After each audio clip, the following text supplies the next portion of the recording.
Hello बच्चों, आपका स्वागत है साइंस जीवी चैनल पे। बच्चों, आज हम class 10th science chapter 2 acid base and salts के बारे में पढ़ेंगे और आपका स्वागत है साइंस जीवी चैनल पर। अगर आपने लाइक सब्सक्राइब नहीं किया है तो कर लो। आओ स्टार्ट करते हैं अपना second chapter acid base and salts. और अगर आपने फर्स्ट चैप्टर नहीं किया है तो आप पहले फर्स्ट चैप्टर कर लो और फिर उसके बाद सेकंड चैप्टर स्टार्ट करो। चलो देखते हैं। तो फर्स्ट जैसा है आपका सबसे पहला था इसमें एक एसिड। तो एसिड क्या होता है?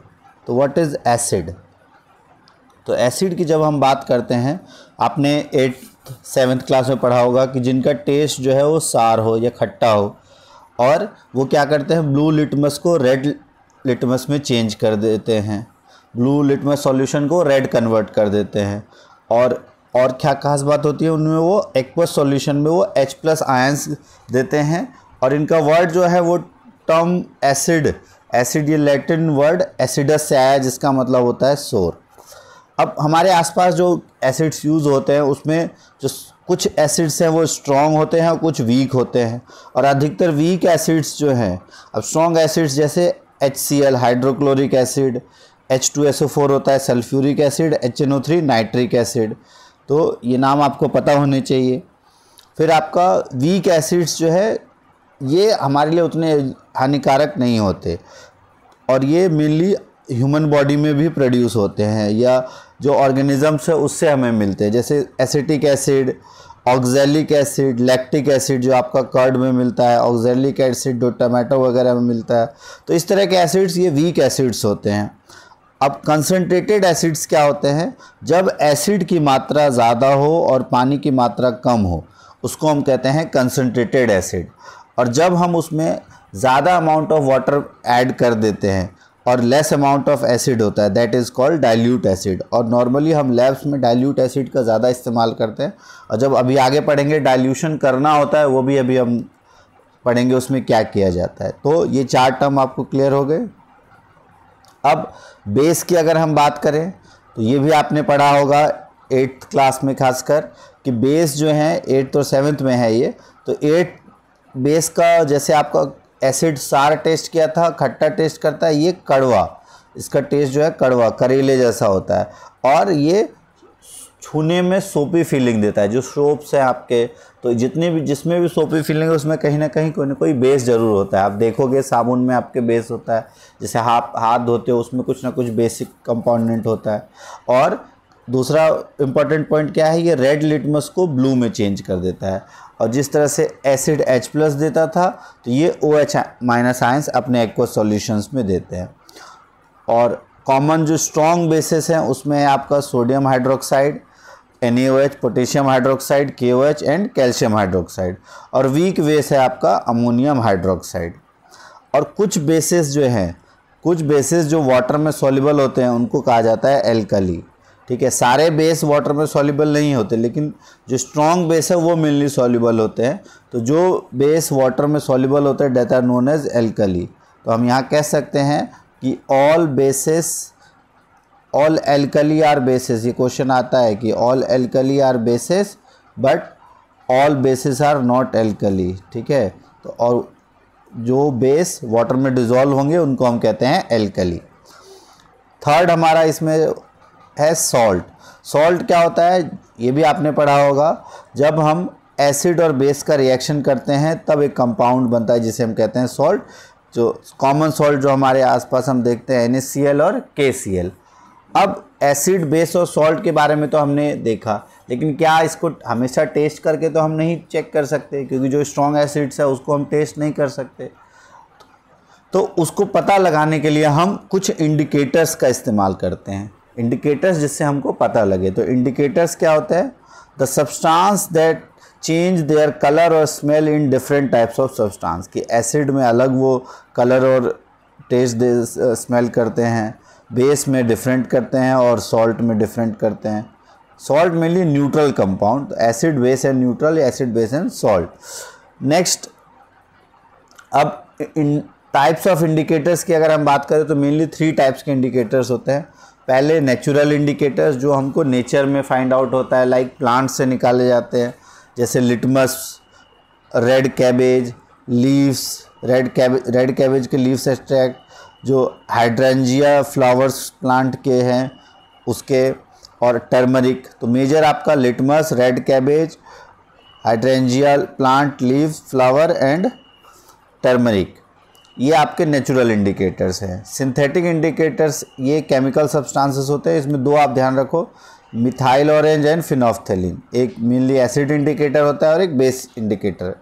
Next olfactory indicator. ऑल्फैक्टरी जो है वो आपका एक ग्लैंड होता है जो आपके नोज़ में होता है।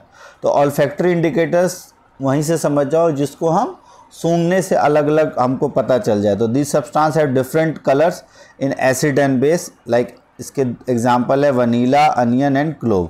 ये तीनों क्या है आपके ऑल्फैक्टरी इंडिकेटर्स। तो नेचुरल, सिंथेटिक, ऑल्फैक्टरी, ये क्लियर है। अब देखते हैं क्या चेंजेस आते हैं, क्या कलर में चेंजेस आते हैं। तो अगर हम नेचुरल इंडिकेटर्स की बात करें तो लिटमस सॉल्यूशन, या लिटमस जो इंडिकेटर है वो एसिड सॉल्यूशन में रेड कलर देता है और बेस में ब्लू। ये बहुत बेसिक चीज़ आपको पता है। जो रेड कैबेज का लीफ एक्सट्रैक्ट है वो भी आपका एसिड के अंदर रेड देता है, लेकिन बेसिक सॉल्यूशन में वो ग्रीन कलर देता है। जो फ्लावर ऑफ हाइड्रेंजिया प्लांट है वो एसिडिक सॉल्यूशन में ब्लू देता है और बेसिक सॉल्यूशन में पिंक। तो ये ध्यान रखना, एसिडिक सॉल्यूशन में फ्लावर ऑफ हाइड्रेंजिया प्लांट ये ब्लू कलर का देता है और पिंक देता है बेसिक सॉल्यूशन। टर्मरिक में एसिड में कोई चेंज नहीं होता, बट जैसे ही बेस के साथ रिएक्ट करता है तो वो हल्का रेडिश ब्राउन कलर आ जाता है। तो नेचुरल इंडिकेटर्स ये चार हैं आपके, जिसमें सबसे कॉमन यूज़ होता है लिटमस, ठीक है, और टर्मरिक का भी इस्तेमाल किया जाता है, बाकी कम इस्तेमाल होता है लेकिन होते हैं। तो ये आपको पता होने चाहिए। अब सिंथेटिक इंडिकेटर की अगर हम बात करें तो फिनोफ्थेलिन, तो फिनोफ्थेलिन एसिड में तो कलरलेस होता है लेकिन बेस में वो पिंक कलर देता है। ये बेस के साथ पिंक कलर और एसिड के साथ कलरलेस। और मिथाइल ऑरेंज एसिड के साथ रेड कलर और बेस के साथ येलो कलर। तो इससे आप बता सकते हो। फिर ऑल्फैक्टरी इंडिकेटर्स की अगर हम बात करें तो अनियन जो है वो एसिड के साथ एक डिफरेंट कैरेक्टरिस्टिक स्मेल देता है, बेस के साथ नो स्मेल। वनीला में जो एसिड का जो स्मेल होता है वो सेम रहता है और इसमें एसिड का कोई, बेस का कोई स्मेल नहीं होता, ख़त्म हो जाता है। और क्लोव ऑयल में भी, क्लोव अगर एसिड में डालो तो स्मेल सेम रहता है, लेकिन अगर आप बेस में डालो तो स्मेल चेंज हो जाता है, वो ख़त्म हो जाती है उसकी स्मेल। तो क्लोव ऑयल की भी स्मेल ख़त्म हो जाती है। तो इससे हमको ये स्मेल से आप पता कर सकते हो। तो ये तीन आपके इंडिकेटर्स थे, नेचुरल, सिंथेटिक और ऑल्फैक्टरी। अब आओ आगे देखते हैं। अब है chemical properties of acids and base. तो केमिकल प्रॉपर्टीज़ में हम क्या बात करेंगे कि कैसे ये रिएक्शन करते हैं एसिड्स और बेस के साथ। तो सबसे पहला हम पढ़ते हैं मेटल्स का रिएक्शन। आपको पता है मेटल्स एसिड के साथ रिएक्ट करते हैं तो सॉल्ट और हाइड्रोजन देते हैं। पॉप साउंड एक्सपेरिमेंट आपने किया है, 9th में भी किया है। जैसे हाइड्रोजन क्लोराइड को या HCl आपका एसिड है, इसके साथ जिंक को रिएक्ट करते हैं तो जिंक ZnCl2 जिंक क्लोराइड और हाइड्रोजन गैस, ठीक है। और ये एक तरह का एक्सोथर्मिक रिएक्शन भी होता है, जो आपने फर्स्ट चैप्टर पढ़ा है एक्सोथर्मिक रिएक्शन। और हाइड्रोजन गैस जो रिलीज़ होता है उसको big burning candles near gas bubble लेके आओ तो ये पॉप साउंड करता है। उसके बाद है बेस के साथ किस तरह से रिएक्ट करता है। तो बेस को मेटल के साथ रिएक्ट करता है तो भी सॉल्ट और हाइड्रोजन गैस रिलीज़ करता है, लेकिन बहुत कम मेटल बेस के साथ रिएक्ट कर पाते हैं। अब जिसमें आपका एक स्ट्रॉन्ग बेस है NaOH, इसके साथ जब Zn का रिएक्शन करता है तो sodium zincate plus hydrogen gas इसमें से रिलीज़ होती है। और इसके टेस्ट के लिए इसको हम पॉप साउंड टेस्ट भी कहते हैं, ठीक है। उसके बाद मेटल कार्बोनेट्स होते हैं आपके, जिसमें मेटल और कार्बोनेट मीन्स CO3 कंपाउंड्स जुड़े होते हैं, और हाइड्रोजन कार्बोनेट जिसमें HCO3 कंपाउंड्स रहता है मेटल के साथ। तो अगर मेटल कार्बोनेट्स का एसिड के साथ रिएक्शन देखते हैं तो एसिड के साथ रिएक्ट करके ये सॉल्ट, कार्बन डाइऑक्साइड और हाइड्रोजन ऑक्साइड या वाटर रिलीज़ करता है। बेस भी जब इसके साथ रिएक्ट करता है तो इसमें कुछ रिएक्शन नहीं होती। तो ये ध्यान रखना, बेस मेटल हाइड्रोजन कार्बोनेट या हाइड्रोजन कार्बोनेट के साथ रिएक्ट नहीं करता, सिर्फ एसिड रिएक्ट करता है। और उसका अगर आप ध्यान से समझो, मेटल कार्बोनेट और मेटल हाइड्रोजन कार्बोनेट जब एसिड के साथ रिएक्ट करते हैं तो सॉल्ट और वाटर रिलीज़ कर रहे हैं। तो ये अगर इनका नेचर देखा जाए तो ये थोड़ा बेसिक नेचर के हैं ना ये, तो इसी वजह से ये रिएक्ट नहीं करते, स्लाइटली बेसिक नेचर के होते हैं ये, इसलिए ये बेस के साथ रिएक्ट नहीं करते। तो अगर देखें एग्जांपल, HCl प्लस Na2CO3, इससे बनता है NaCl, कार्बन डाइऑक्साइड और वाटर। और जब हम HCl के साथ सोडियम हाइड्रोजन कार्बोनेट का रिएक्शन करेंगे तो NaCl प्लस कार्बन डाइऑक्साइड और H2O।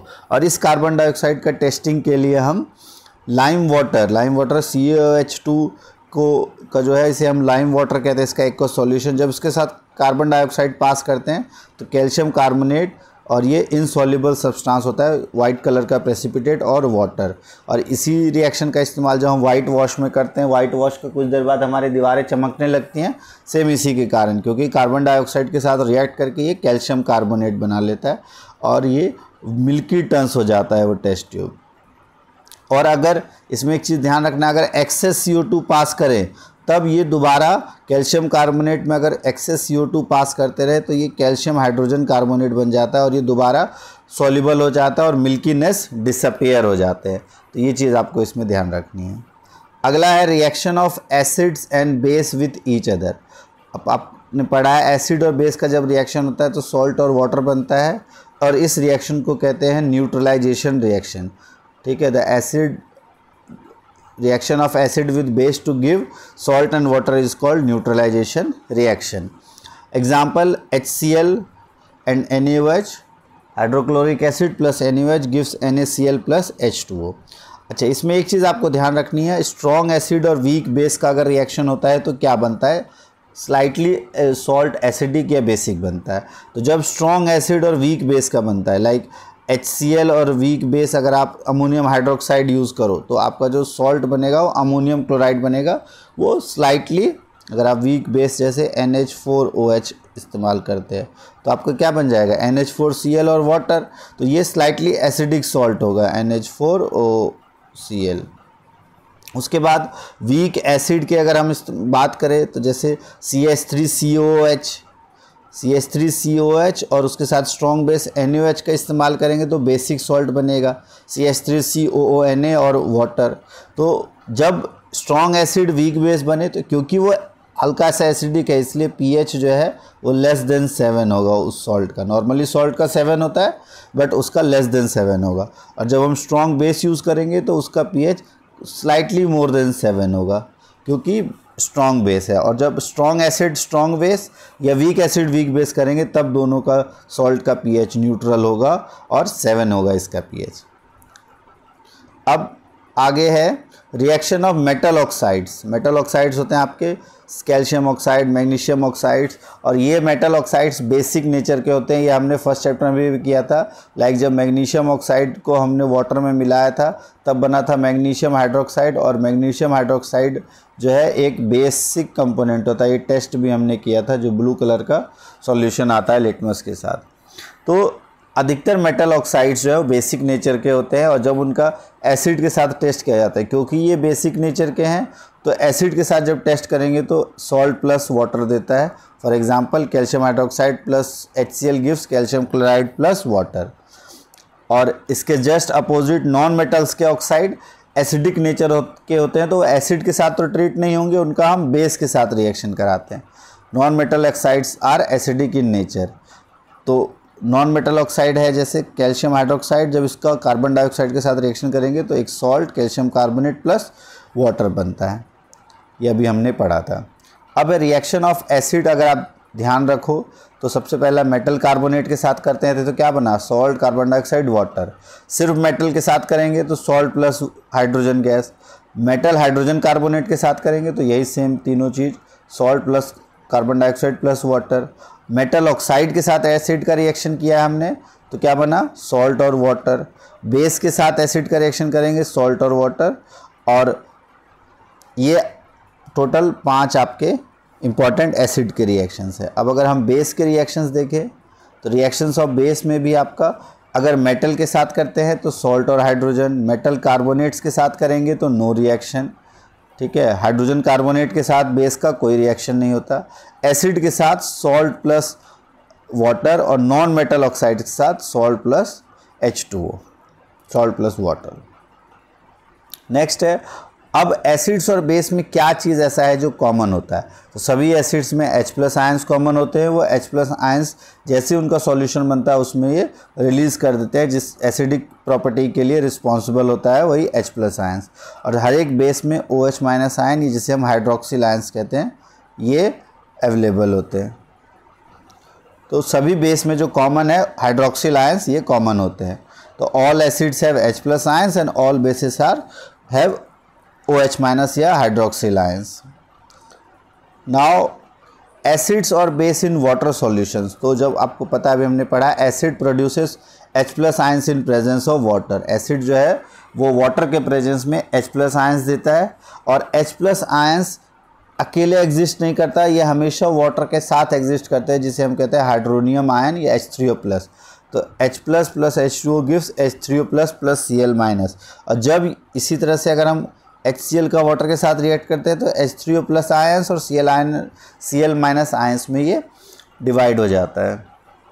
और ये स्ट्रॉन्ग एसिड क्यों है? क्योंकि इसने वाटर के साथ हाइड्रोनियम आयंस दे दिया है। और बेस डिजॉल्व करता है तो वो OH- आयंस देता है, लाइक बेस NaOH से Na+OH-, MgOH2 से Mg2+ प्लस 2OH-। और जो बेस वाटर में सॉल्युबल होते हैं उनको हम कहते हैं एल्कली, अभी हमने पढ़ा था। उसके बाद है वाइल डाइल्यूटिंग एसिड। अब डाइल्यूट जब किया जाता है एसिड को, जो हमने पढ़ा कंसनट्रेटेड और डाइल्यूटेड एसिड, जिसमें पानी की मात्रा ज़्यादा हो, तो जब भी डाइल्यूट किया जाता है एसिड को, तो हमेशा एसिड को ऐड किया जाता है वाटर में, ना कि वाटर को एसिड में। वाटर को एसिड में नहीं किया जाता, एसिड को वाटर में। क्यों? क्योंकि जब एसिड को मिलाया जाता है तो वो एक एक्सोथर्मिक प्रोसेस होता है, हाईली एक्सोथर्मिक प्रोसेस। और अगर हम एसिड में पानी मिलाएंगे तो बहुत ज़्यादा एनर्जी प्रोड्यूस होगी, उससे हमारा जो अपरेटस है वो भी टूट सकता है। तो कभी भी एसिड के अंदर वाटर नहीं मिलाते due to highly exothermic process. हमेशा वाटर पहले नीचे लेते हैं और ड्रॉप वाइज एसिड इसमें डाला जाता है। और अगर वाटर को एसिड में डाला तो हीट जनरेट होगा, जिससे मिक्सचर स्प्लैश आउट हो सकता है, बाहर आ सकता है, जिससे बर्न कॉज हो सकता है, ग्लास कंटेनर ब्रेक हो सकता है ड्यू टू एक्सेसिव हीटिंग। ठीक है। अब adding water to the acid क्या होगा? स्प्लैश आउट, बाहर आ सकता है, और ग्लास कंटेनर ब्रेक हो सकता है। नाउ मिक्सिंग एन एसिड और base with water result in, और इसीलिए हम जब वाटर के अंदर मिक्स करते हैं तो उसका कंसंट्रेशन डिक्रीज होता है और पर यूनिट वॉल्यूम, और इस प्रोसेस को हम कहते हैं डाइल्यूशन। और डाइल्यूशन का ये इंपॉर्टेंट ध्यान रखना, हमेशा एसिड को वाटर में मिलाएंगे, नॉट वाटर को एसिड में। नेक्स्ट है strength of acid base. Acid और बेस का स्ट्रेंथ कैसे हमें पता चलेगा? तो उसके लिए हम एक यूनिवर्सल इंडिकेटर इस्तेमाल करते हैं, उससे हमको पता चलता है। और वो जो यूनिवर्सल इंडिकेटर है वो किस क्राइटेरिया पे काम करता है? वो कंसंट्रेशन ऑफ H+ आयंस बताता है कि डिफरेंट कलर्स जो है वो डिफरेंट कंसंट्रेशन पे डिफरेंट कलर्स शो करता है। और इसी को हम कहते हैं pH स्केल या पोटेंस वर्ड होता है पोटेंशियल के लिए, P के लिए। तो pH मतलब potency of hydrogen ions, H+ ions, और scale for measuring H+ ion concentration in a solution is pH scale. और जो power of hydrogen, P means power of hydrogen, हम इसमें निकालते हैं। तो अगर 7 होता है इसका मतलब है न्यूट्रल, 7 से लेस है दैट इज मीन एसिडिक, और 7 से मोर है दैट इज बेसिक। और जैसे जैसे 7 से कम होता जाएगा ये स्ट्रॉन्ग एसिड होता जाएगा, और जैसे जैसे 7 तक आएगा एसिड जो है वो वीक होता जाएगा। फिर 7 के आसपास जो बेस होंगे वो वीक बेस होंगे, और जैसे जैसे ये 14 तक जाएगा ये स्ट्रॉन्ग बेस बनता जाएगा। तो स्ट्रॉन्ग एसिड्स जो हमने पढ़े HCl, H2SO4, HNO3, इनका pH 7 से काफ़ी कम होता है। लेकिन अगर हम वीक एसिड्स की बात करें, जैसे एसिटिक एसिड, आपका acetic acid and carbonic acids, इनका pH H2CO3 and HCH3COH, acetic acid, carbonic acid, ये वीक एसिड्स होते हैं, और इसी वजह से इनका pH 7 के आसपास होता है। सिमिलरली बेस NH4OH का pH जो है वो 7 के बिल्कुल पास में होता है, और NaOH, QH, COH2 इनका बहुत ज़्यादा होता है। 14 के निकट। और जब भी हम डाइल्यूट करते हैं तो pH इंक्रीज़ होता है, जब भी एसिड को डाइल्यूट करते हैं तो pH इंक्रीज़ होता है, जब भी बेस को डाइल्यूट करते हैं तो pH डिक्रीज़ होगा। स्ट्रॉन्ग बेस होगा 14 और जो डाइल्यूट करेंगे तो वो धीरे धीरे कम होकर 7 तक आएगा। और एसिड स्ट्रॉन्ग मान लो 1 के आसपास है, जैसे इसको डाइल्यूट करेंगे तो ये 7 तक पहुँचेगा। On dilution the pH of acid increases, on dilution pH of base decreases. ये आपको पता है। न्यूट्रल का होता है 7। अब H+ आयंस इंक्रीज होंगे तो इसका मतलब है pH बढ़ेगा, एसिडिक कैरेक्टर बढ़ेगा तो pH कम होगा। और अगर डिक्रीज इन H+ आयंस होंगे तो pH वैल्यू बढ़ेगी, मतलब बेसिक कैरेक्टर बढ़ेगा। अब pH का इम्पोर्टेंस अगर हम देखें हमारे लाइफ में क्या होता है, सबसे पहले हमारे बॉडी में अगर देखें तो प्लांट्स और एनिमल्स जो है वो बहुत pH सेंसिटिव होता है। हमारा बॉडी जो है वो 7 से 7.8 pH पे वर्क करता है। ये जो एसिड रेन, ये जो रेन वाटर होता है, जो एसिड रेन बन जाता है जब नाइट्रोजन डाइऑक्साइड और सल्फ़र डाइऑक्साइड NO2 और SO2 के जो गैसेस है जब वाटर के साथ रिएक्ट करते हैं तो वो HNO3 और H2SO4 जो स्ट्रॉन्ग एसिड्स बनाते हैं उसका pH जो है वो 5.6 से कम होता है। ठीक है। अब pH ऑफ सॉइल जो है, प्लांट को एक पर्टिकुलर स्लाइटली एल्कलाइन pH की ज़रूरत होती है। ठीक है, इसलिए सॉइल का pH स्लाइटली एल्कलाइन होता है। नेक्स्ट है हमारे डाइजेस्टिव सिस्टम में जो pH होता है, आवर स्टमक प्रोड्यूस HCl। ठीक है, HCl एसिड प्रोड्यूस करता है जो कि डाइजेशन में हेल्प करता है। और अगर ज़्यादा प्रोड्यूस हो जाए तो इंडाइजेशन, अगर स्टमक ज़्यादा एसिड प्रोड्यूस कर दे तो इरिटेशन, इंडाइजेशन होने लगती है ना। और उसके लिए फिर हम अगर उस पेन से बचने के लिए, जब आपको जिसे हम कहते हैं पेट में गैस हो गई तो वो गैस एक्चुअली कौन सी गैस बढ़ जाती है, HCl की गैस। और जब उससे हमें छुटकारा चाहिए तो हम उसमें एंटासिड मतलब means acid, anti acid means against the acid. तो अगेंस्ट एसिड हम किसका इस्तेमाल करेंगे, बेस का। तो उसमें माइल्ड बेसिस जो कम बेस का इस्तेमाल करते हैं वो है आपका मिल्क ऑफ मैग्नीशिया या मैग्नीशियम हाइड्रोक्साइड। और ये एक्सेस एसिड को रिड्यूस कर देता है। जो आप इनो वगैरह इस्तेमाल करते हो, इनो उन सब में ये मिल्क ऑफ मैग्नीशिया ही होता है जिससे आपका जो एसिडिटी है वो कम हो जाती है। उसके बाद है pH जो है वो टूथ डिके, pH चेंज के कारण टूथ डिके भी है। अब आपको पता है टूथ डिके जो है, अगर माउथ का pH 5.5 स्लाइटली एसिडिक हो जाए तो टूथ डिके स्टार्ट हो जाता है। हमारा जो टूथ का इनेमल है ये कैल्शियम फॉस्फेट हाइड्रोक्सी एपेटाइट, अगर आप प्रॉपर नाम है तो कैल्शियम हाइड्रोक्सी एपेटाइट, लेकिन अगर नॉर्मली कैल्शियम फॉस्फेट नाम उसे देते हैं। ये हार्डेस्ट सब्सटेंस होता है हमारे बॉडी में और ये डिज़ोल्व नहीं होता है वाटर में। लेकिन जब pH लोअर देन 5.5 होता है ड्यू टू एसिड प्रोडक्शन, जो आप रात को खाना वाना खा के छोड़ते हो तो दांत में छोटे मोटे जो खाने का कण लगे रह जाते हैं, उससे बैक्टीरिया आपके खानों में आ जाता है और वो उसको डिग्रेड करके pH कम कर देता है due to secretion of acid. और इसीलिए आपको कहा जाता है रात को सोने से पहले टूथपेस्ट का इस्तेमाल किया जाता है, because they are basic in nature, means वो स्लाइटली बेसिक नेचर के होते हैं और टूथ डिके को उससे बचाया जा सकता है।